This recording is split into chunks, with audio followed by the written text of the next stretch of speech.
This is Pete on the line. Hello, Pete. I couldn't decide what I wanted to talk to you about today, so I've decided to leave it up to you. Exciting. Choose your own adventure. It is a choose your own adventure. So, both of the Bandersnatch. The topic areas that I bring to you, we have talked about before. So this is like a continuation of the latest events in this subject area. And one is a disgusting new evolution in food, and one is a disgusting evolution in robotics. Well, I don't like disgusting food, but we did do robot sniper dogs last week, and that was a rough technology. So, nope, I'm going to stick with robotics. Oh, because robotics don't make me want to throw up. Yeah, that's usually. Right. So here's the thing. I'm actually kind of glad you chose this one because I think this is a real need-to-know kind of situation for people. Okay. You talked last week about the robot dog that has a giant cannon on its back, right? Yep. Yeah. Good boy. But at no point did you mention that there was any sort of disconnect between the robot dog and its robot handler, right? It's still a robot person who's wandering the little dog around. You correct. Yeah. Okay. Not in Libya. Uh-oh.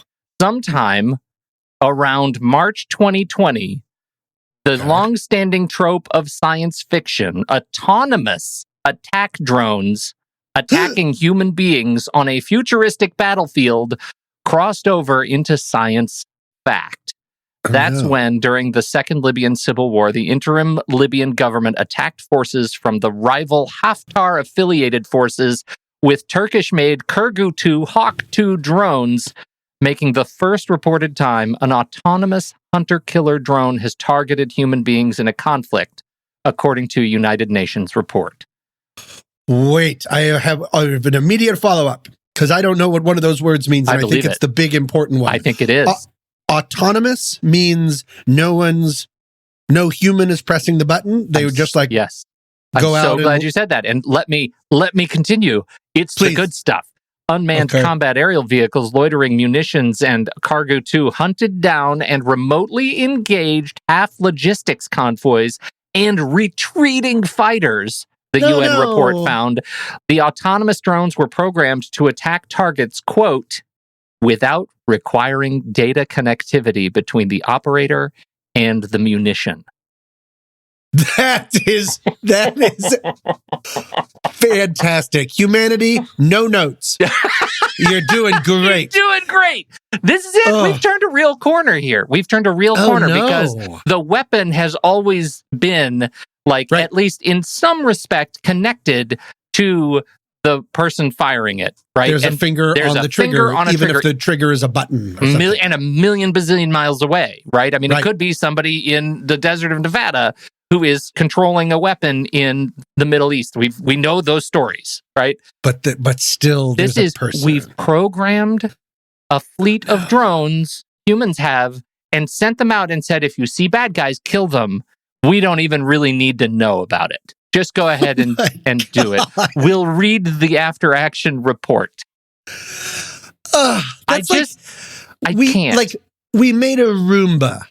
And then they're like, let's put a revolver on it. Yeah, that's like my Roomba I stopped using my Roomba because it can't figure out my kitchen floor. It just gets stuck and falls over. Sure. And so we're just going to put guns on them now. That's terrible. Yeah. That's like saying, hey, you know what would make it better is if it had a Facebook account and posted hate speech after the fact. It's just so bad. It's so bad that this exists, that this has been done. And most importantly, that somebody says, hey, I'll bet we can make this even better. Somebody's out there saying that right before they twirl their mustache. Yeah. This is going to be all in an inevitable book or report called Everyone Saw It Coming.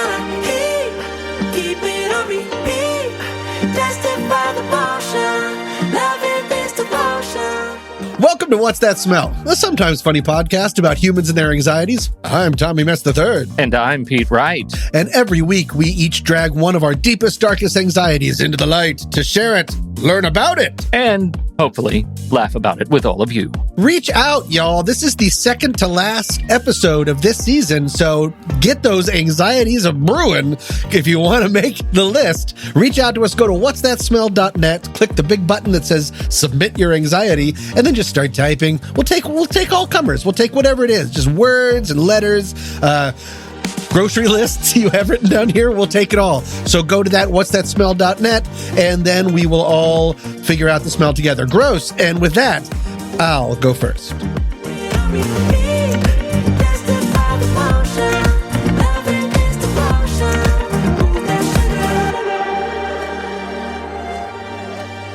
Pete, as I just mentioned, this is episode 11 of 12 for season 6. And there's one thing that I used to do a lot that I haven't led you on this entire season. And I think it's time to do another visualized meditation. Oh my journey. God. Is that what we used to call them? I don't remember if that's what we used to call them. That was a guided meditation. Guided meditation. Yes. Okay. Yeah. But this one, because it's season 6 and season 6 is all about twists, I just decided, is I want you to share your level of relaxation or lack thereof. Okay. Stress, anxiety, when I add each element to this scene. Okay. Okay. And what terms would you like me to use? Like, what is our scale of anxiety? Oh, which DEFCON is the worst? I don't know. DEFCON 1, I think, is the worst. I thought DEFCON 1 was the worst. Okay, so 5 is feeling great. DEFCON 1 is you're in trouble. I'm going to start. I'm going to start at a slow boil at a 2, just because that's today. Already 2? I'm already 2. You haven't even started talking. But 1? No. All right. No. For the sake of this bit, I'll be a 5. Okay. You're ready. I'm ready. And okay, ready? And take go. A deep breath. And you're entering a room. 5.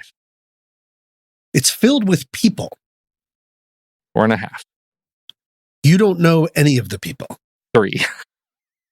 But you have a good friend with you, so you're not alone. 3.5. And all of the people in the room are there for the same reason as you. Cleary 3.5. Okay, and then here's the last one. Did I mention you're there to network? 1. DEFCON 1. Half star 1. Are you? I love it. No. I wanted to write that out because my anxiety spiked just hearing the word network, and I said it. I'm surprised you didn't swallow your tongue. We've already covered you can't do that, but that might be the one word that makes me do it. Exactly. Because I can do it. I can do it. I don't have business cards. I don't know. I don't know. Yeah. No, thank you. Networking, and I'm surprised we've never talked about it because clearly we're not alone. I typed in fear of networking into Google and I felt my laptop get physically heavier. It cringes. That's how many the metal compresses. Yeah, it immediately just gave me like a cake recipe. It's like, look, just try this. Just do something. No. Right. Networking is the worst. And I was thinking about it a lot this week, based on nothing. There's not a lot of networking going on in my life currently.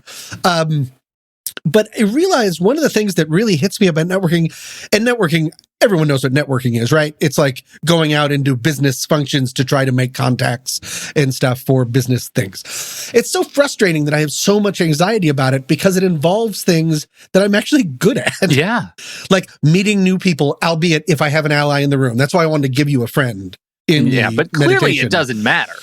But having a friend and then having conversations, I'm good at all of those things. But then when the networking, when just that word shows up, all of a sudden I feel disingenuous is what it is. I feel like I'm so obviously up to something that I don't belong in that room of people. And I'm just going to come off as like a used car salesman. Yeah. And they're going to they're going to be turned off by all of my obvious thirstiness. Yeah. Is my feeling. And so I just immediately freeze up. And I hate the idea of it so much.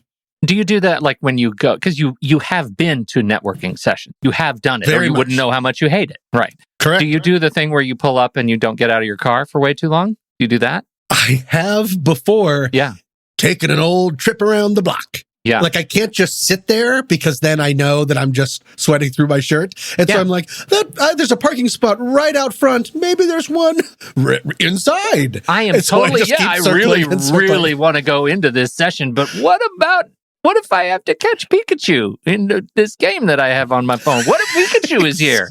What if I have to do? I'm going to clear the area of all the Pokemon, and then I'm going to go in.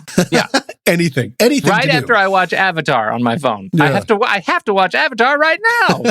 Avatar, the whole thing. That McDonald's, I wonder if they're using paper straws or if they've gone back to plastic. I better find out right now. That is my experience right there. That's my experience. 100%. Yeah. And then when you finally do go in, it doesn't get better. Like, I just feel like an imposter. Yeah. I make up this fiction that they are all confident pros, PROS. Obviously, they're not confident poets. That was a dumb synonym to point out. Yeah. And they're all like, they're just like trading briefcases, and they're all just very good at doing things. And I'll walk up and I'll be like, hi, I'm here to work net. Damn it. Like, I'll immediately mess up the word network. Did you ever do like a Toastmasters kind of a thing? Have you ever had to do anything like that? What is that? I've heard of that, and I've actually never bothered to find out what it is. I assume it's where it's like a public speaking class or club where you get better at giving talks. That's also my understanding, but I've never done it myself for many of the same reasons that we're talking about right now. Like the idea of doing that. And I always paint myself into a holier than thou kind of a place.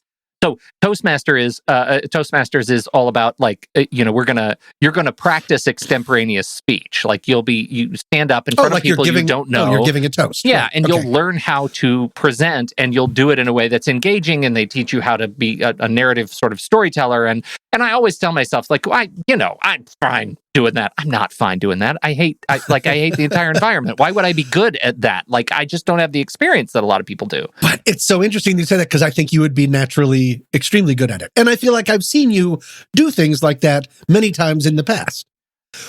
In different groups and things that we have been in together, sometimes we have been shoved to the front of the room, per se, in order to give some sort of speech or do a bit. I'm talking right now about the a cappella group. But still, that doesn't change the fact that you don't feel confident about it. That's really what we're getting it into. And so this gets to the real issue. I think that the situations you describe, there is a purpose to it, like a performative reason for me to be there. And when I am in a situation where I have to network, I usually don't believe that I have any authority to be there in any capacity whatsoever.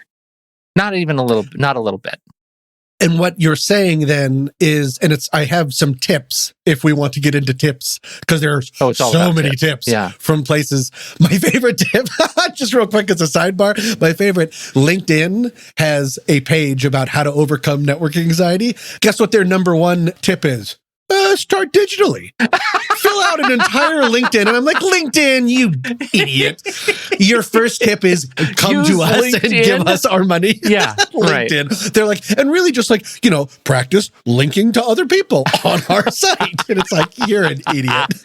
Well, that's it. I do think that there is like, I don't want to complain, because I know there are people who hunger for networking sessions. And I was a member of, I can't believe I'm actually outing myself as a member of this, Business Networking International, BNI, in a former life, right? And so my recollection of BNI, if I have the right association in my head, I was a member doing, like, I represented my organization, and I could be the only person recommending my organization, like in my field, in this networking group.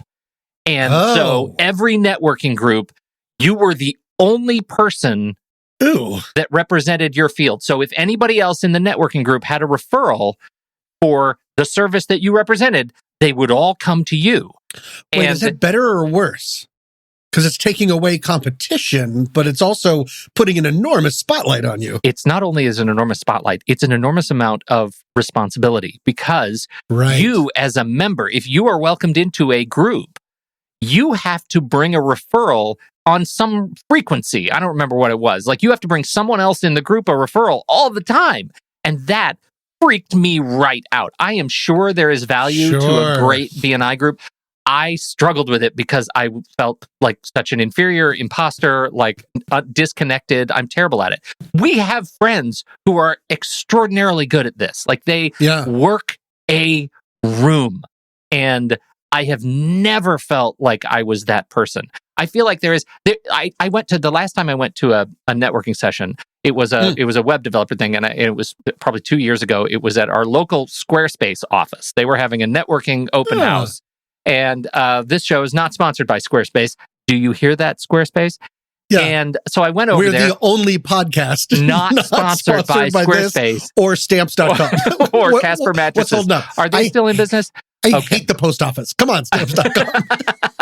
So bring it. I went over there, and there is a turn. Have you made the turn? Like you go into a networking event and you feel terrible, and then I'm sitting there in that chair, and suddenly a wave comes over me of aggression.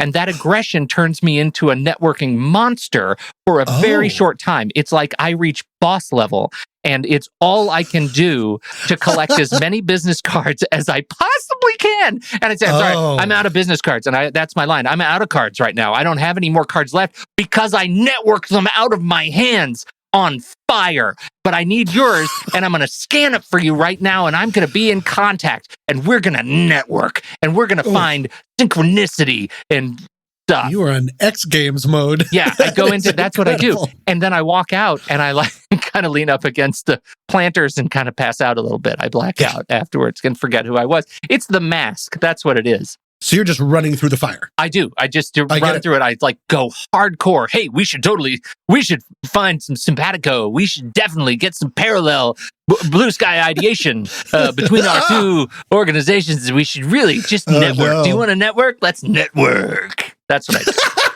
do. So you're also like a morning zoo DJ. Would you like to network in the fuzz? Would you like to hear my Bill Clinton? I can do a Bill Clinton.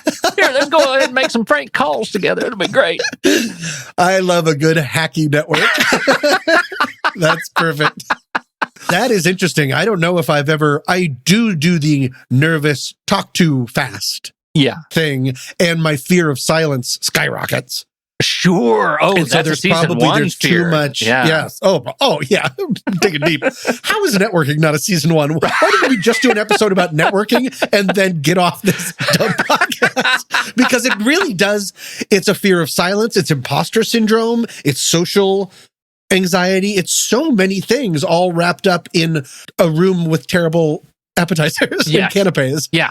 If that anymore. And the worst part is you've really pushed a button for me. The worst part is the follow-on, because then there's always the thing where you get back to your desk, right? You get back to your desk and say you have a bunch of business cards. Say you did the networking just fine.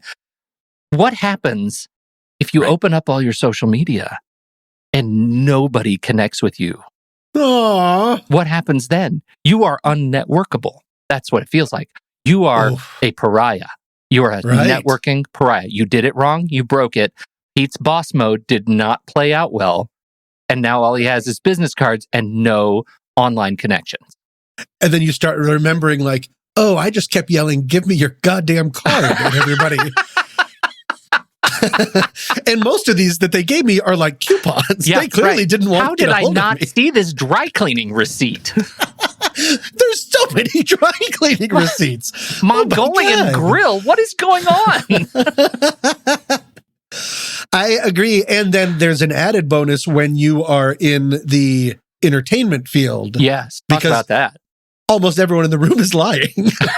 Like they're all producers. They're all directors. They're all like when we were shopping 30 nights around, we had to go to the AFM, the American Film Market, which we cannot afford to go in. There's a real moat around the AFM if you want to get up to the actual people upstairs. It's held in a hotel. Oh. So you get into like a room, one of the suites. They have a suite.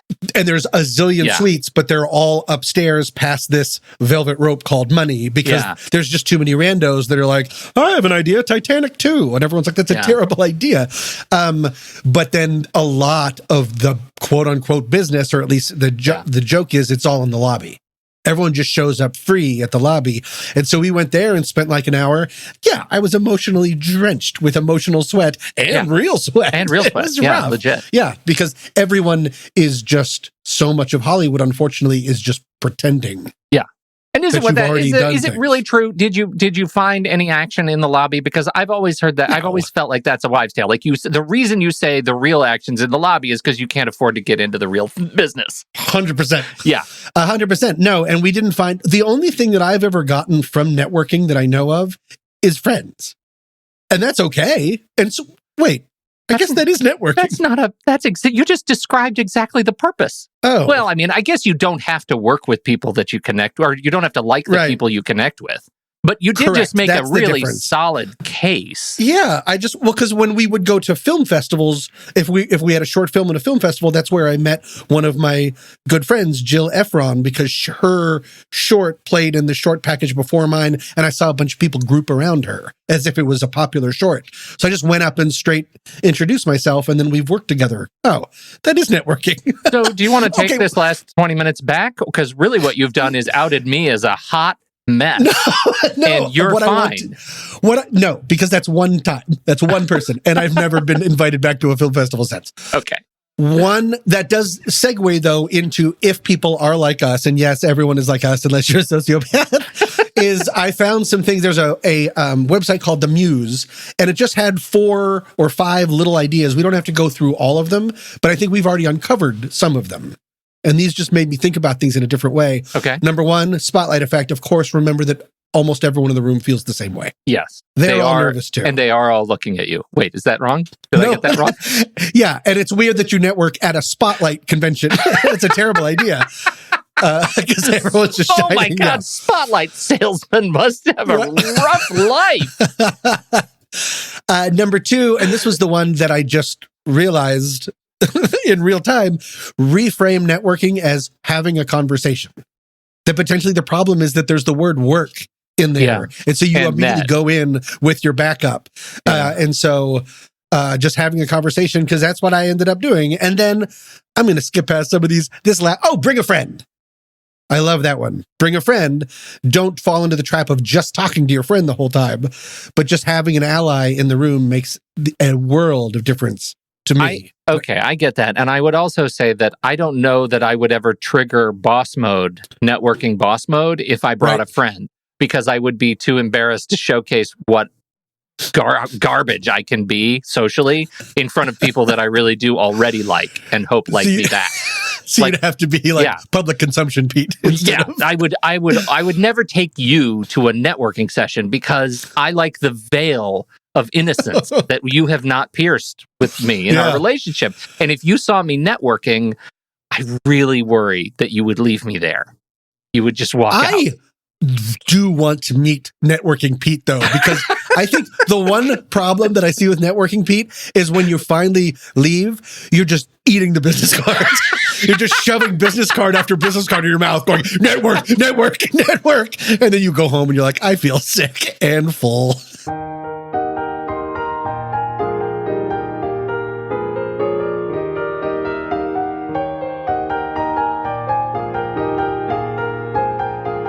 History is filled with unlikely heroes. There was the 8-year-old female gorilla in the Brookfield Zoo near Chicago who acted quickly in August 1996 when a little boy lost his footing and fell into the primate exhibit. The gorilla's name was Binti Jua, which means daughter of sunshine in Swahili, and she lived up to her name by cradling the unconscious child, then carrying his limp body next to the entrance of the enclosure where he was carried to safety by zookeepers. The boy made a full recovery. Then there's Zavi Ahmed, a 5-year-old in East Sussex, England, who discovered a baby locked in a smoldering parked car.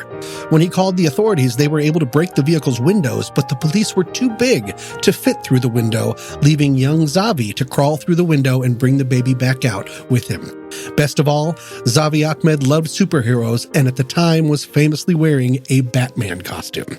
A real-life superhero indeed. And finally, there's the story of Robert, a New Jersey man who in 1864 fell off of a train platform in front of an oncoming train. While horrified onlookers looked on, as they do, another man named Edwin reached down and seized Robert's collar, dragging him to safety at the very last second.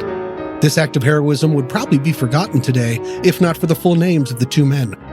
The man who fell was Robert Todd Lincoln, son of then President Abraham Lincoln, and his rescuer, none other than Edwin Booth, the estranged brother of John Wilkes Booth, who would later take the president's life.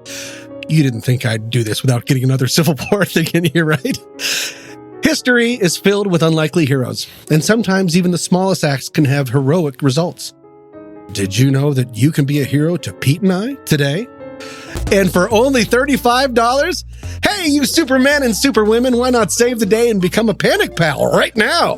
Go to whatsthatsmell.net and it'll show you all the new things that you're going to get. You'll get early access to episodes, special episodes that nobody else even gets to hear other than Panic Pals. You'll get certificates of best friendship. You will get stickers. You'll get a whole bunch of coupons that are emotional legal tender to give out when you're feeling the shivers. All sorts of things. And most importantly, you will have Pete and I's adoration like the superhero that you are. We love doing this show, but it is not free to put on, and we could really use your support. For $35, you will help us support this season, season 6 of What's That Smell? And with that, on with the show.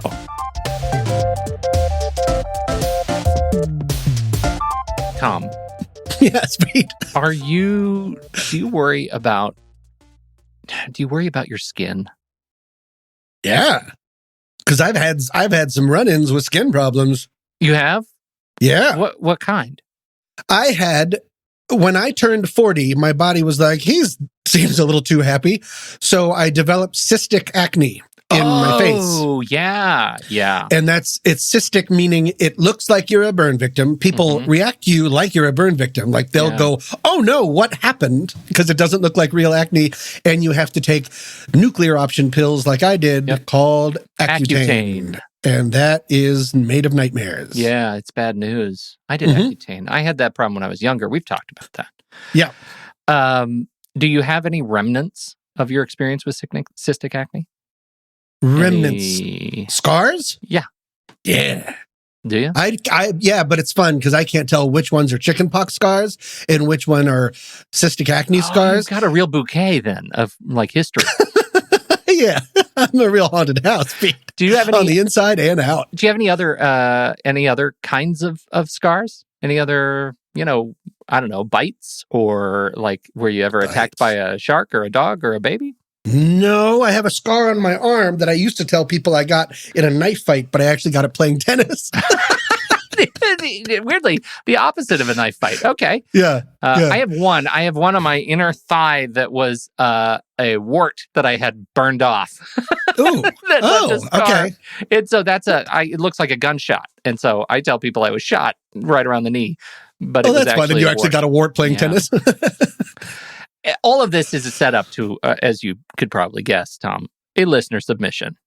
I did not guess that, but I'm elated. You should have guessed it because it's literally written in the script. Pete, fair enough. Listener submission. Got it. Okay. It's possibly, how do you pick your favorite child? But this one's on top right now. Okay. One of my favorite. One of my favorite. Okay. Okay. Listener submission. Here we go. Guys, I've been listening since Ep 1, and you're doing great. Oh, thank you. I think you should. I can't believe I'm reading this right now, and I almost want you to go into to our little listener submission database so you can read that I'm not making this up, because it's so important that you hear it and that it resonates with you. I think you're doing great. Next sentence, I swear to God, I think you should do more guided meditations. I'm serious. I'm serious. Oh, no! Those are crazy. I still listen to the one about Tommy in a construction zone. That was the first one, or one of the main ones. That's perfect timing. Okay. That is amazing. Going on. This kind of relates to my anxiety. There's an actress I've seen in a number of things with a scar on her lip. Okay, she's a pornographic actress. I said it. All caps. I have watched pornography. Parentheses, checks the keep me anonymous button. Okay, moving on. She has a scar on her lip. I don't judge scars, but I can't get it out of my head how much I'm terrified of having scars on my own body. Growing up, I never popped zits because I was afraid of the scar potential. think that's potential. I think the actress is beautiful, obviously, but when I think about her scar, all I can think about is what I would be like if I had a scar, and it, all caps, completely freaks me out. My hands are shaking right now typing this. What the hell is going on? And it is signed period, no period, from the email address I worry at mymomlistens.to-this. Wow. Scar anxiety. Yes. Scarring. I've Have you never heard of you've never such a heard thing. of this? Yeah. No. Okay. You will So be we finally found then- someone who's completely alone. Just kidding. What a terrible thing to say. It's a terrible thing to say, I know, I was especially because joking. they are so not alone that there is actually a term for it. Like there are terms for other, anxieties that are random, not the big, the big six. Yep. It is called ulinophobia. Ulinophobia. Ulinophobia. Olenophobia. Okay. Yeah. It is the fear of scars. Scars are permanent remnants of injury that occurred on the surface of the skin that many people don't want. So this would be a fear trigger. Sufferers would want to remove scars by putting something on it, such as a cream or paste to soften the scar, right? That's kind of where people go if they have a fear of scars. So I think this is really interesting because it's one of these, do we call it a meta anxiety? Everything I've read about it is that ulenophobia is like a gateway to other anxieties that are unspoken. For example, agliophobia is the fear of pain or suffering. Fear of pain or suffering. That ulenophobia, when you see a scar and are triggered by it, you might actually not be terrified of scarring in and of itself, but terrified of the journey that the scar wearer took to get there. Right. What do you think about so all this? you're relating it to fear, not fear, pain. Yeah. What do you think about all this? Have you ever had any scar issues? The face stuff that I brought up, I don't want to re-bring up the entire thing, but it did not look like acne, and it looks like a little bit of a chemical burn that I had, and so people would feel okay bringing it up. I think most people treat regular acne like you have something in your teeth and you just let it go. Yeah. Or like this. But this, they'd be like, ow, or like physically recoil or say what happened. And so that would really make me very self-conscious about it. Yeah. And then I'd start feeling my face because people would say things like, that looked like it hurts. And that would remind me that it hurt. Yeah. So I have that sort of connection to it, if that's kind of the area that you were looking for. Well, sure. I mean, I think any area is fertile ground to till.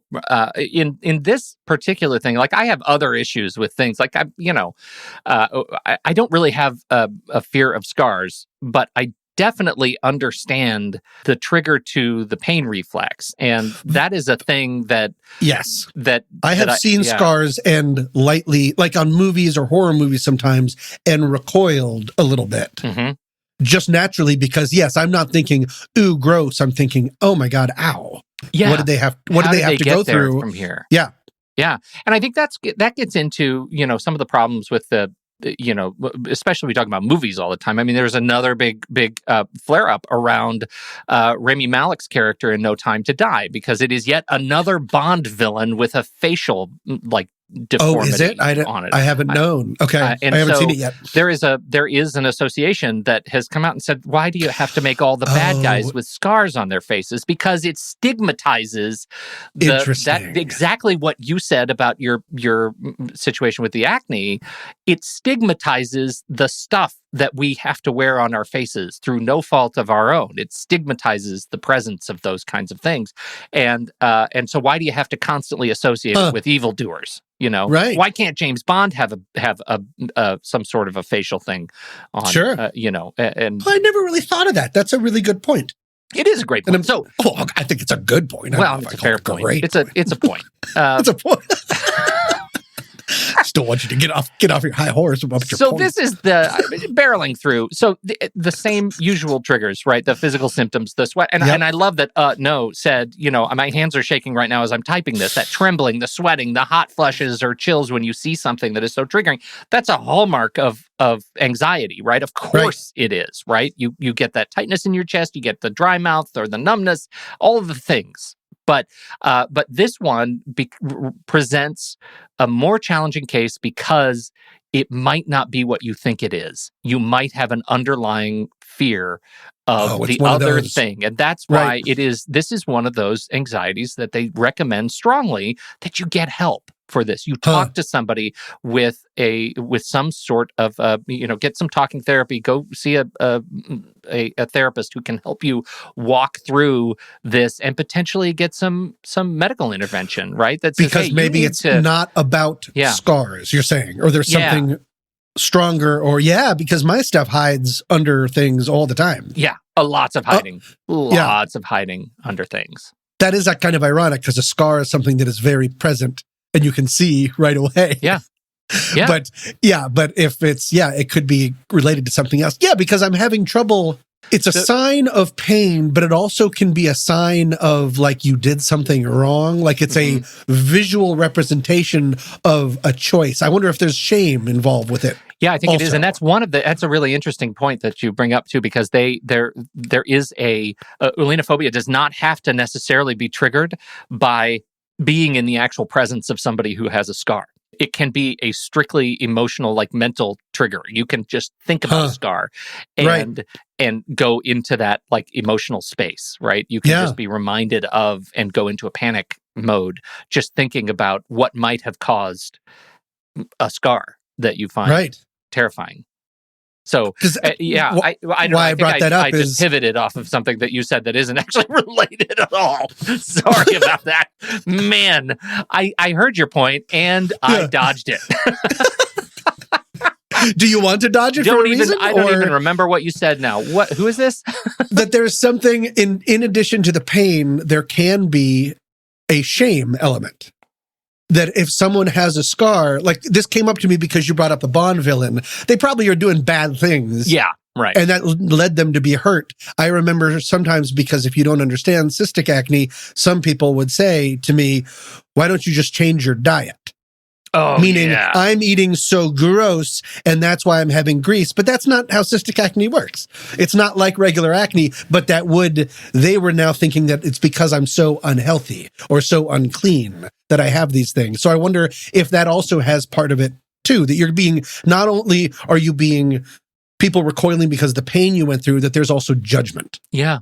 Possibly. I think that's probably a lot of it too, right? That there is this experience of just knowing how people look at any sort of physical, like, I don't want to say deformity. Abnormality. Yeah, sure. Yeah. Any sort of even minor disfigurement can be looked at as something that might cause shame. And so just even thinking about like this scar might cause shame in others is something I can take on myself. Like that's something that I can somehow own because of the anxiety train that I'm carrying around.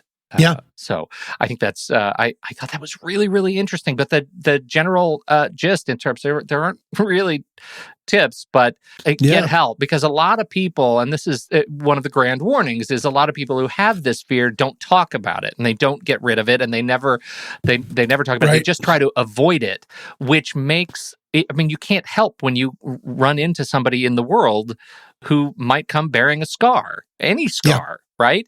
And so, you might just cross paths with them, and that makes your risk for a panic attack or some sort of anxiety-related response that much higher if you don't approach it and if you don't lean in and try to resolve what the issues are that you have around it. Maybe it's ulenophobia, maybe it's agliophobia, maybe it's some other related thing.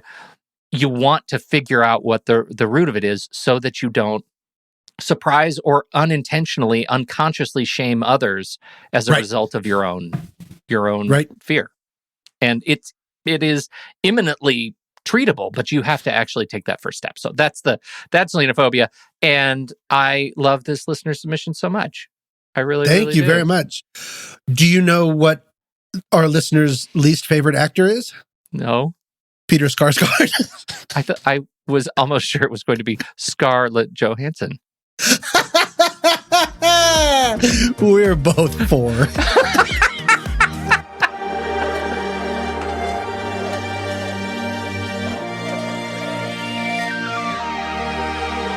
Thank you all so much for joining us for this episode. This week's tune is Sugar Sweet by Zach Sorgan. Coming up next week. I was so excited about it. So that's like my version of going above and beyond, even just thinking about it and making plans and then realizing I don't even know how to sneak out of my house. Denial, anger, bargaining, deli meats. I don't remember what the I think I'm trying to imagine, like, what other podcast would you tune in and hear? I really like Rick Astley, but I truly celebrate his later work. I know. I'm so undated. What's the opposite of Tinder? That's what I'm making this podcast. And I don't put us in a category, of course, as having trouble being vulnerable. This whole podcast is, as I've already just told you. We're the Brene Brown of dumb white men being vulnerable. Exactly. Yeah. With a Brene White. Until then, I'm Pete Wright.